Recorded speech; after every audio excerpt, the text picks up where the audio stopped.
All the roll and go, where am I to go? Meet Johnny, where am I to go? For I'm a young and a sailor lad, and where am I to go?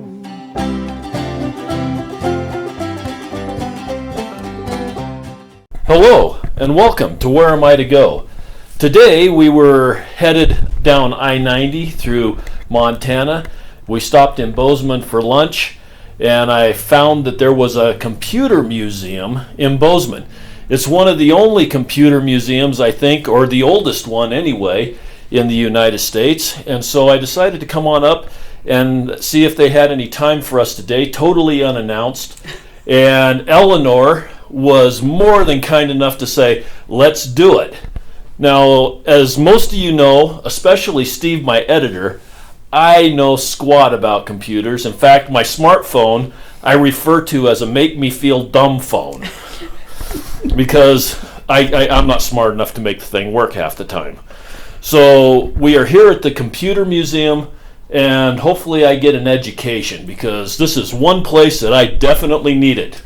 So Eleanor, how are you doing today? I'm doing well, Steve, and welcome to the Computer Museum. You've put a lot of pressure on me. Oh, no pressure. To turn you into a smartphone user. I don't know if I'm up to it, but I'll do my best to let you know what we've got going on in the museum. I was going to say, you don't need to worry about me putting any pressure because I fly by the seat of my pants, and this is very informal. It's the way I like it. So let's go learn something. Right on. Well, walk this way, and I'll show you where we start every visit to the Computer Museum. Can we start with something else, Sure. I guess? Yeah, let's talk a little bit about Bozeman.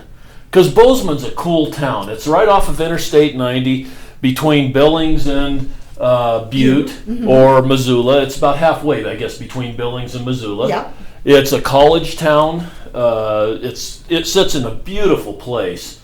It's awfully nice here. You're right that Montana State University is one of the anchors here in Bozeman, and what brought a lot of interesting folks here over the past 100 years. I think is probably as long as MSU has been around.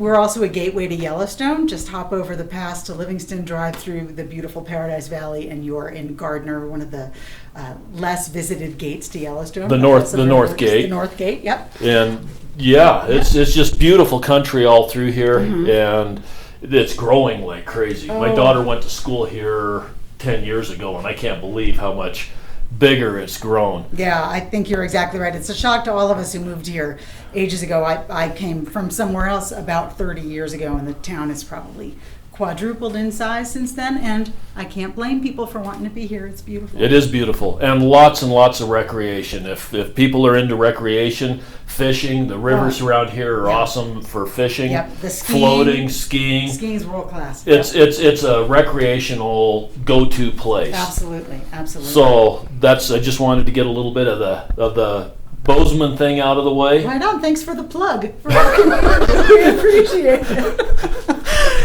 So, since you brought up Bozeman, a lot of people ask, what is a computer museum doing in Bozeman? I understand, if there's one in Silicon Valley, and there is, that makes perfect sense.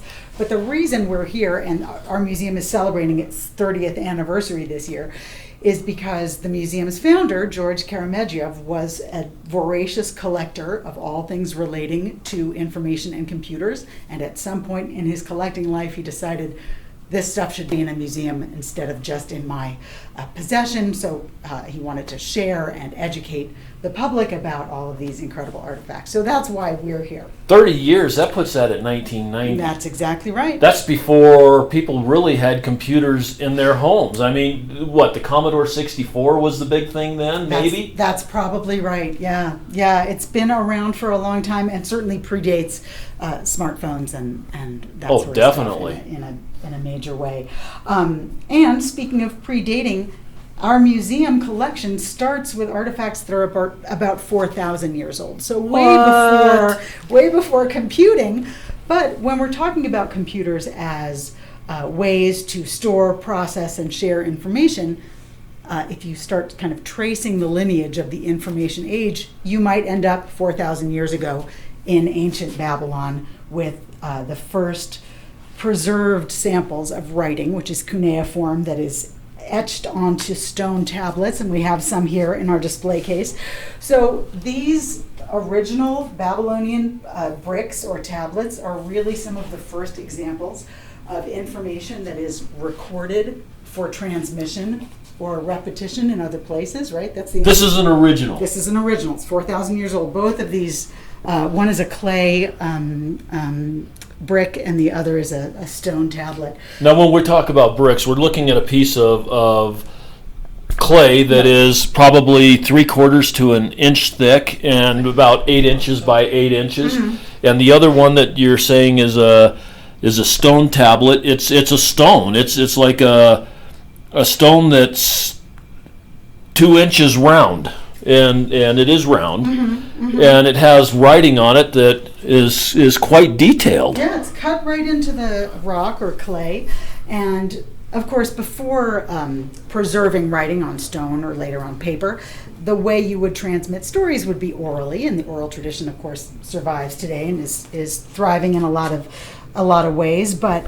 what's interesting about these 4,000-year-old tablets is that they are real records in kind of a traditional sense, records of events, of people, mostly having to do with business transactions. Those were the kinds of records that got preserved earliest. This one's really interesting too. Yep, there's a terrific story associated with it, and the storytelling about these objects is something that really excites us. So,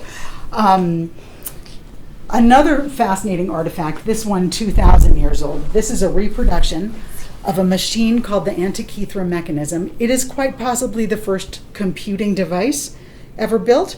It was built by the ancient Greeks and recovered in a shipwreck in pieces. And you could see these kind of rough pieces. It would be almost impossible to see what they were without advanced imaging.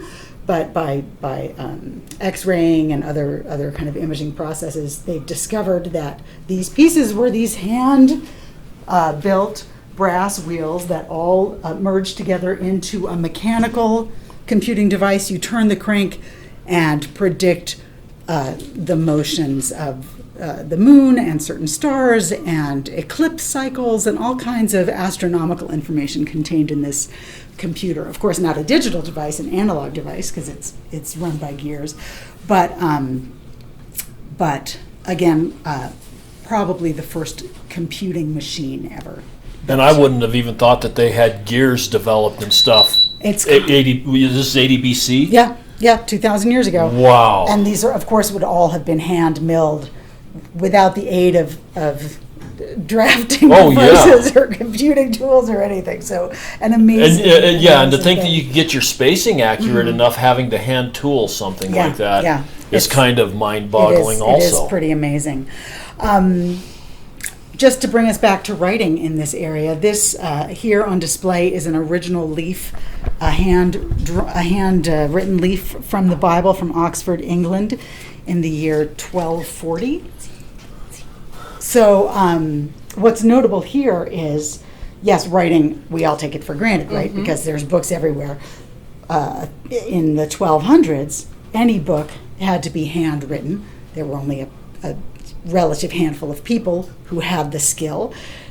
You can see the writing on this leaf from the Bible is absolutely tiny, and this is before the wide use of magnifying devices. And is this an original? This is an original. That's an original page. An original page. And I'm telling you, this page is like 8 by 10 maybe, or maybe 6 by 8, and the writing here is unbelievably small. We're talking all of the letters are smaller than a grain of rice. Oh, absolutely. I mean, it's really tiny writing. It was an immense skill required to be able to do it, and for that reason, in that time period, there were relatively few books in the world. They were wildly expensive to produce. They were mostly in Latin. They were mostly the Bible or Bible scholarship, so not meant for wide circulation. And again, like computers nowadays, it must have been for the young, because my old eyes aren't reading this real Right? clear. And all he had was candlelight to write that too. So very low light Yeah, level. somebody had good eyes. No kidding, no kidding. The real revolution in information, or one of the earliest, is the Gutenberg press. This is, again, a reproduction. We don't have an original Gutenberg press, but this is about a 100-year-old reproduction of the Gutenberg press that's from the 1450s, so 200 years after this handwritten Bible leaf. And the big innovation of the Gutenberg press, Gutenberg didn't invent movable type. He didn't invent the press technology, but he was a metallurgist, and the type that he invented didn't deform with multiple pressings, so you could make 1,000 pages from one typeset group here on the press. And just for fun, since you guys are have come all this way, I'm going to show you this. This is a 500-year-old encyclopedia page printed on a Gutenberg press. And this is Wow. original. That's 500-year-old paper. 500-year-old paper. And one And you've got it sitting out here on display. well, we do have UV protection on all our lights, so it's not degrading. But also, one thing to note about this paper is it's not made from wood pulp the way modern paper is. Modern paper won't last 500 years because of that. It gets brittle, it turns yellow. This is linen, so it's like a cloth-based paper. Okay. So I was going to lasts say, it much looks longer. better than some of the books that you see in the library that are 100 years old. Absolutely. And similarly, back to our leaf from the Bible, which is also still wonderfully clean and crisp, that is vellum, so it's animal skin, like pounded sheepskin. So Wow. not wood pulp either. That's a piece of sheepskin. Yeah, it's called vellum. That's the process. It looks just like paper. It That looks just it's like thin. paper. Yep, but it lasts much longer than paper. Wow. So before the Gutenberg press, maybe there were 30,000 books in the world. After the Gutenberg press, within 50 years, there are 1 million books in the world. So an enormous explosion of information. Some other important things that came off the Gutenberg press. This is an early edition of John Locke's essay concerning human understanding. Our founding fathers used this document as inspiration for the Constitution and the Bill of Rights, bless their hearts. And here's another copy of Newton's Principia Mathematica, maybe the most important scientific book ever written. This is the third edition, the last edition that was printed during Newton's lifetime. So And these are like 300 years old these or are very 400 old years books. old too. Yep, super old books, printed on a Gutenberg press. I like to imagine Newton was alive for this printing. Maybe he touched this book. Wouldn't that be cool? I can't prove it, but it's exciting for me to think about. Just to think that it was even It's on possible. Earth when he was here I is know, pretty I know. amazing. Wow. So how do we get from all this information, and we've focused a lot on writing so far, to computing? Well, one thing you need is electricity. Here we have on display a Volta battery. It is from the same town and from the same era as Alessandro Volta himself. I don't know, I can't prove that he built that one, but it's entirely possible. So that was the first, or one of the first attempts to generate electricity. This is called a volta pile, and it generates electricity. But it wasn't until Tesla and Edison that this electricity was kind of harnessed in the service of running machinery. So there's an Edison phonograph, which still works. It's pretty amazing. And some early telephones, just to show you the kinds of technologies that electricity powered before computing. And this Volta battery is a really interesting looking thing.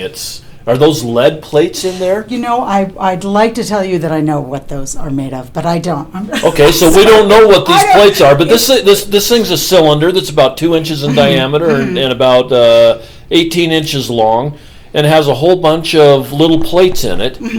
And was it sealed in Copper and glass? zinc, there you Copper and go. zinc. Okay, they're copper and zinc Separated by plates, leather Yeah, and they're separated by leather in order to get the or pasteboard. a little electric. electric current going through it. Now, was that also encased in glass? It had to have been would because have they yeah. would have had to have had an acid in Yeah. there of some Yeah, sort, it or would have an originally. activator of some sort. It would have originally. Wow, this is all. I mean, I play around with batteries and cars and all that kind of stuff. This is just cool as all get It's out to pretty see cool. some of this evolution. It's pretty cool. So now we have information, we have electricity.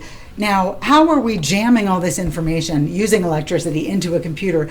And the binary switch, which sort of encodes information as either a 1 or a 0, an on or an off. That was one of the kind of early innovations that made computing possible. This is a model of the original binary switch called the Model K, built by its inventor, George Stibitz, for our museum. He called it the Model K because he built it in his kitchen, and you can see that he used things that he had at hand. Telephone batteries, there's a tobacco can from George Washington pipe tobacco, and some very simple switches. So out of household objects, he created this switch that formed kind of the germ of the idea of digital computing. Wow. So there are lots of computers that claim to be the first computer. The ENIAC has a claim on that computer, and this enormous computer ran entirely on vacuum tubes, 18,000 vacuum tubes, and it kind of by modern standards, ENIAC would take years to calculate simple problems that might only take moments or milliseconds with your smartphone. So in terms of its computing power, it was not enormously powerful. It only ran on a few And now you've got watts and all these sort of hand-built circuits. You could represent the computing power of ENIAC on a tiny little chip pretty easily. And you've got pictures here of some of the early computers that are taking up whole rooms. Mm-hmm. And there's a guy sitting here with vacuum tubes behind him and in front of him. Like you said, 18,000 vacuum tubes. Mm-hmm. That's a lot. And if anybody doesn't know what a vacuum tube is, go see if you can find an old radio or television or something, and take off the back, and you'll see these vacuum tubes. That technology, I'm sure, went out. I mean, when I was a kid, I'm 59 years old. When I was a kid, I remember them having vacuum tube testers in the grocery store. And you could go down and test your tubes because they went out every once in a while on your television. So I love that you say that. ENIAC's tubes lasted about 3 minutes each. So this guy whose photograph you pointed to, his entire job is changing vacuum tubes. How does he know which one in 18,000 that he's supposed to replace? I'm sure he had a strategy. Holy smokes! I'm sure he had a strategy. ENIAC also generated a lot of heat. I'll bet it did. Yeah.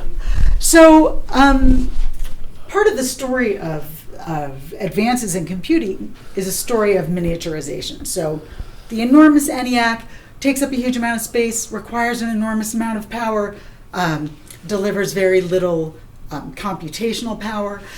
But through the decades since ENIAC, which is in the 40s, we've been making huge advances in miniaturizing both the circuitry and the power delivery for these objects. So let's skip ahead about 20 years from ENIAC, and we get to the first commercially available desktop computers. This is the PDP-8 from 1965. It cost, I don't have this at the tip of my fingers, more than $150,000 in today's dollars. It has 4K of memory. A whole 4K? A whole 4K. We tried, just as a visual aid, to find something that has only 4K of memory. You can't. This has 250 times. It says 1,000K of memory. This is a card with a tiger on the singing front. Birthday card. A singing birthday that card. You could get in any has Hallmark. More memory ability than what this computer did. Than the PDP-8, than the desktop computers. And what we're looking at here is a computer that looks like an old stereo, basically, with a lot of little push buttons on the front, like dial selectors. Right. And then on top of that, it looks like a slushy machine, is what it looks to me like. And through the glass of the slushy machine, you can see all kinds of electrical components. And so you get something the size of a slushy machine with a stereo underneath it, and it has 4K. It has 4K, and its memory consists of circuit boards that are jammed in there. So this is before printed circuit boards. These are hand threaded circuit boards. So in order to get from this beast, which weighs And what could it do? I mean, with the 4K, it could do some simple calculations. like 2 plus 2 is 4? Maybe more sophisticated than that, but it could do it quickly and it could do it reliably. And I think a lot of the history of computing is kind of developing machines and then figuring out what they can do. Okay. So it's only when you try to feed a ton of data into there you realize it's inadequate and it spurs other innovations.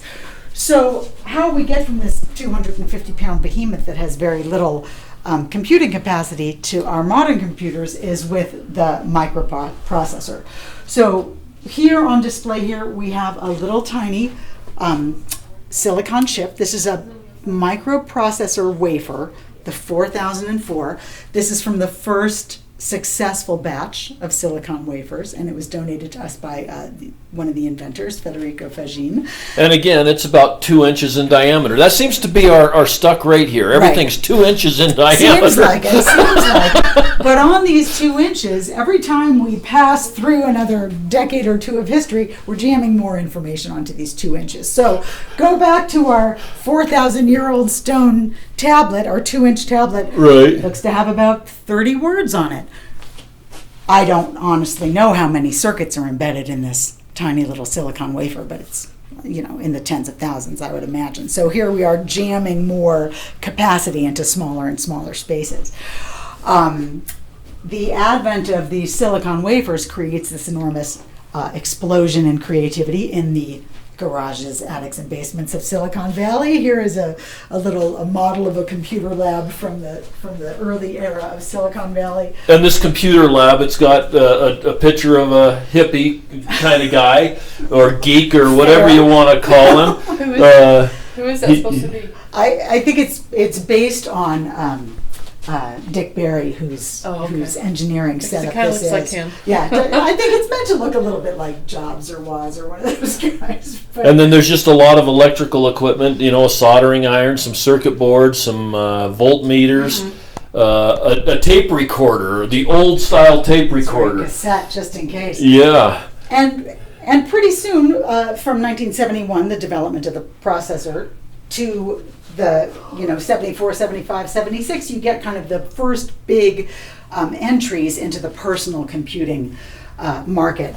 The Mark VIII, the Altair, and of course the Apple. And this is kind of one of the pieces of pride in our collection. This is an original Apple I signed by Steve Wozniak that he donated to us here at the museum, and it's just kind of great to see. There are only about 50 of these in the world, and we're really That are signed, or just 50 that of them in the exist. world? That's correct. And you've got a signed We've one. got a signed one, which is On display right here at the Computer Museum in Bozeman, in Montana. Bozeman, Montana. That's great. So that's pretty exciting, and of course, it's only another 20 or so years before the device in your hand, the smartphone, creates kind of another computing revolution. One of the comparisons I like to point out is your average smartphone has more computing capacity than the Apollo program. Not just Apollo 11, the moonshot, but the entire Apollo program.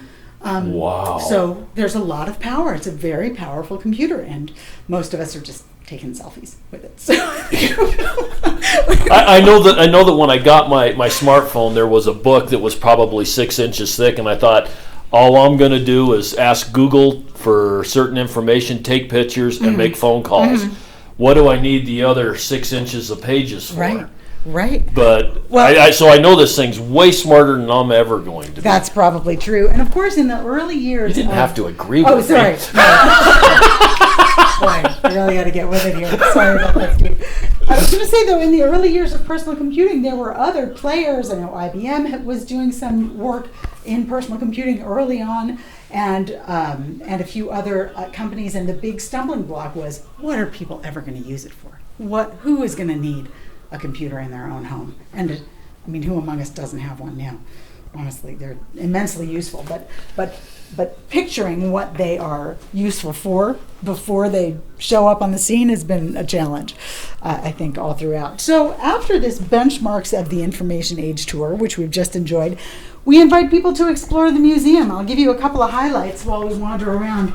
We have a couple of rooms devoted to the space program. We're celebrating the 50th anniversary of the Apollo moon landing pretty much all year, even though it started last year. And we just can't get enough. And we're very lucky to have some amazing pieces on loan from the Smithsonian. A watch that was worn on the moon. This is Commander David Scott's watch that he wore on the Apollo 15 mission. Again, only 12 moonwalkers, so there's a watch from one of them here, which is pretty exciting. Yeah. How do you get that away from the guy who was wearing it? Oh, I think. Yeah, I mean, it's just amazing that, Right. that you, because that would be a family keepsake. Oh my type gosh! thing. But it's all government property, you know. When, Oh, well, okay. Once you step off that module, I think they pretty much grab everything from you. We also have an Apollo guidance computer, which is the same computer was used both in the command module and the lunar lander on several Apollo missions. What's interesting here is the Apollo missions represented the first time that instructions were input into a computer using a keypad instead of punch cards. Because of course, again, talk about jamming a lot of information into a smaller space. Previous to the Apollo missions, your program, each line of code was a punch card. A program might be a stack of 1,000 cards or a stack of 4,000 cards. But it couldn't possibly carry those things into space. So the Apollo program, being an enormous spur for innovation, helped computer engineers innovate how to input code using the 9-key keypad. Here also, again, talk about miniaturization. This is the last surviving mainframe computer for the Apollo 11 mission. It's about the size of, 2 refrigerators, weighs about 1,000 pounds.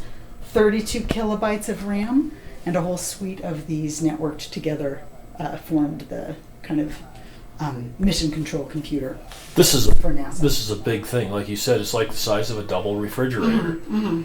And now, okay, I'm going to start showing some ignorance here. You'll be in good company. They had one of these computers down here on Earth, and then they had this other computer that was in the module that was, this one's probably 6 inches wide, and then the face of the box would be 2 foot by 18 inches or so. It's a pretty good sized box. Yeah. Did these two computers talk to each other? I'm going to join you in ignorance and say I imagine that all those guys, all those engineers in mission control communicated information from this computer to the module. So that was done through radio broadcasts. broadcast. I think so. I don't think the computers were networked over that distance. Because I was going to say, because the internet and stuff wasn't till a long No time such later, thing but then. Yeah. I've always kind of wondered if the computers kind of I'm worked with pretty- each other, or if they Yeah. just. No, I'm pretty sure that's what that room full of guys at Mission Control were doing. But it's interesting that you mentioned the internet, because of course one of the big outflows from the Apollo missions was consumer electronics of all different kinds, because of course all this basic science and computer science done to miniaturize things and repackage things smaller, lighter, so that they could be transmitted to the moon, showed up in consumer electronics in later years, including like the GPS in your smartphone and your personal computer all owe a debt, I'm sure, to the Apollo mission. So some awesome early computers here that we call memory lane. Lots of people have fun looking at these old things. And we're looking at shelves that have several different computers. We've got the Apple II from 1977. Yeah. We got the Radio Shack TRS-80, which I remember in high school. Radio Shack was kind of up front and moving with the computer scene. That was the first computer. And now in you my can't house. hardly find a Radio Shack I know, anymore. I know. You've got the Commodore PET, or PET, I guess, the Sinclair ZX80 and the Timex TS1000. Just a lot of these old computers that are on display, and they're kind of cool looking. You know, a lot of these almost seem to have the keyboard and the monitor kind of all as one unit. Yeah, they have a little Star Trek computer quality, a couple of them, especially the Commodore. The Apple Macintosh, I remember when I graduated from high school, I got an IBM Selectrix, that awesome typewriter. Uh-huh. And my much younger sister, when she graduated from high school, she got the Apple Macintosh. So. My mom typed on a Selectric the whole time I was growing up. That's a great machine. They're really neat. That little ball spinning around and hitting wherever it hits. And that sound, that's the sound of productivity. That's the sound of that. That's a comfort sound to me. My mom was a medical secretary, and she'd go around to collect the work at night and then bring it home. And so she'd get up at 2 o'clock, 3 o'clock in the morning and type to have all the documents back to the doctor's office that morning. And so I would sleep to the sound of that Selectric going. It's just that means mom's home. That's nice. I love that. In fact, I've got one at my house that looks a lot like the one that she had, just because I found it at a yard sale and couldn't pass it up. Wow, how fun. Let's walk a little further into the museum. A couple of more exhibits that are pretty interesting. This 2 rooms are devoted to the Enigma Code and how Polish, British, and American cryptanalysts broke the Enigma Code and hastened the end of World War II. Okay, help me with the Enigma. So walk in here, and maybe I'll mute this little video so we can talk. The Nazis developed the Enigma machine, which was an encryption device that was unbreakable. And I should say unbreakable with using pencil and paper and traditional analytic tools. 3 different rotors, each rotor setting changing every day and delivering different codes based on the position of the rotors. So a code that changed every day. And unless you had the kind of the original key, you couldn't crack the code. So we have here a reproduction of the Enigma machine and then some original rotors from actual Enigma that are on loan to us from the National Cryptologic Museum in Maryland, which are pretty fun to see. And you can see how they're wired. Wow, they've got all kinds of wires and little points on it. And they're just dials. But this Enigma machine, it looks a lot to me like a court reporter's typewriter. Right, it kind of does. The only difference is I input my message into the Enigma machine, and the court reporter's machine is meant to record it so that it can be read. The Enigma machine outputs a scrambled code that could be any one of 150 trillion combinations. So that's what. Holy smokes! It's the volume of possibilities that makes the code so hard to break. Oh yeah. Yeah. 150 trillion. That's what that says. That's what that says. It's almost 151 trillion. Yeah. If we're gonna split hairs, I think you're right. Holy smokes! I think you're right. So breaking this code was vital in changing the tide of the war. And again, it was these Polish, British, and American cryptanalysts. If you've seen a movie like The Imitation Game or know about Alan Turing and the cryptanalysts at Bletchley Park in England, they are kind of the brain trust that they had to build a computing device that would simulate Enigma so that they could crack the code. And that's kind of the pretty heroic story that's being told in these 2 exhibit rooms.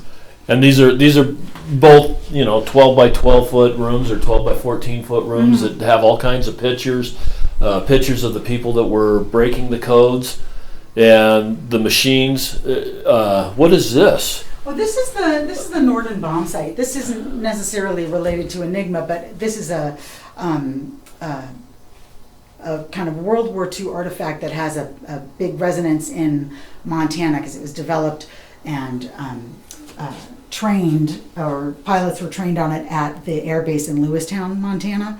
Okay, when we say bomb site, we're talking about like sighting in a bomb, not the site where the bomb was. No, that's right. I just wanted to make a differentiate. You're exactly right. This is an analog computer that sits in the B-17. In the nose? Yep, and the bombardier uses information about airspeed, wind direction, altitude, to instantly, or as close to instantly as this analog computer can, instantly calculate when you're going to drop the ordnance so that it hits your target. Wow.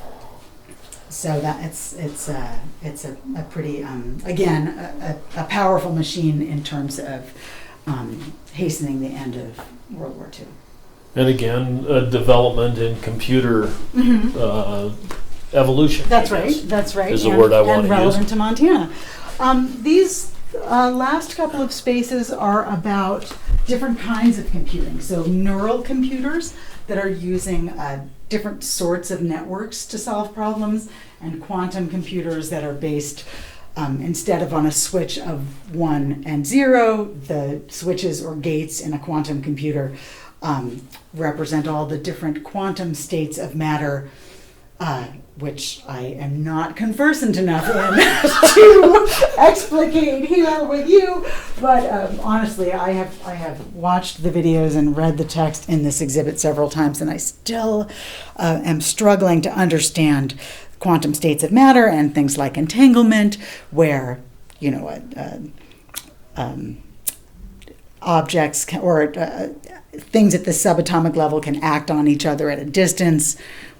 It's very spooky, and it's right at the limit of my capacity to understand. So, well, if it's at the limit of yours, it's well beyond mine. Beyond, but very interesting to learn about these innovations and where they might take us. And you've got lots of different videos here that if somebody was into that, they'd be able to delve into Absolutely. it, go down those rabbit holes. Absolutely. Yeah, we don't have as many artifacts about, for example, quantum computing because it's brand new. So we have some explanatory videos, a couple of displays of the science behind the quantum computing and how it might work.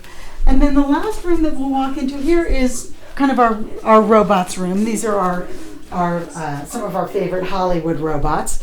None of which live in our homes and interact with us, despite the promise of this 1950s science fiction, except maybe the Roomba, which is an actual robot and that it makes independent decisions based on inputs. So, and it seems to clean the floors really well. Right, exactly. So where that leads us in terms of what other jobs we will give up to robots, I'm happy to let them vacuum the floor. Here we have in this robotics display robots that make pizza, build cars. The self-driving car is another kind of... And that's an up-and-coming thing. Yep. Down in Chandler, Arizona, if you're down there, you can see the Google cars with the thing on top that does all of the self-driving. I think they still have to have a physical person in there. Yeah. But I think they're moving away from that also. My daughter lives down in Chandler, and when I go down to visit, we see those cars all over the place. That's pretty interesting because that, of course, the self-driving car is this enormous experiment that's being done kind of in real time in public, and it'll be interesting to see how quickly that leads to a disruption of driving. Well, the other thing that's interesting is they had a wreck with one of the self-driving cars here, about a year ago, and you'd have thought the whole world was going to blow up, and yet we have wrecks every single day with human driving cars, and we just kind of take those for granted. Well, it's kind of interesting. I think it's the fact of the robot. There is a whole world of science fiction out there that's based on the sinister nature of robots. Here's a little HAL 9000 from 2001, a robot that has its own agenda and doesn't necessarily have your best interests at heart. Somehow that's kind of like Christine the car. Right, that's right. There's some kind of elemental fear of robots. And now the one thing that you do have in here is some really, really old technology. She's got a vacuum cleaner that's got a cylinder that's about 3 inches in diameter. It's about 4 foot long, and it had a hand pump on the top. Down in order to create the vacuum in order to clean your floors. That's right. I'm sure that there were a lot of housewives running around with one arm that was 6 inches bigger around than the other. I had never thought of that. That's very funny. I'm sure they all would welcome the Roomba. Right? I'm sure they would. So that's there are a lot of other little bits and pieces that we didn't look at. Here's a flight computer from a Minuteman missile. There's just some interesting things that our museum founder collected over years and years that are fun to delve into. So, we invite anyone who's at all interested in the history of information and innovation in computers to come to the museum and dig deep. I am totally in awe, I guess I should say. It's one of those things that sometimes I go to museums that I don't expect I'm going to really be intrigued with.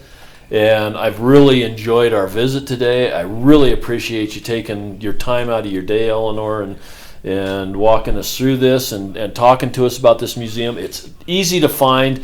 Google took me right here. It's in kind of a complex of there's an insurance company and some other, a business complex.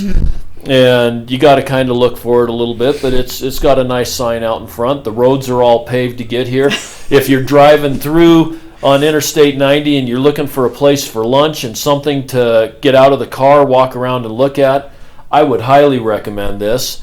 And the price isn't bad. You're at $7.50 an adult. For adults, yep. $4 for seniors and youth, and kids under 10 are free. $4 for seniors and youth are free. How much better deal can you get than that? It's pretty good. Pretty good. Well, I'm so glad you happened in. I'm so glad that you took your time. My pleasure. And the world is full of wonder.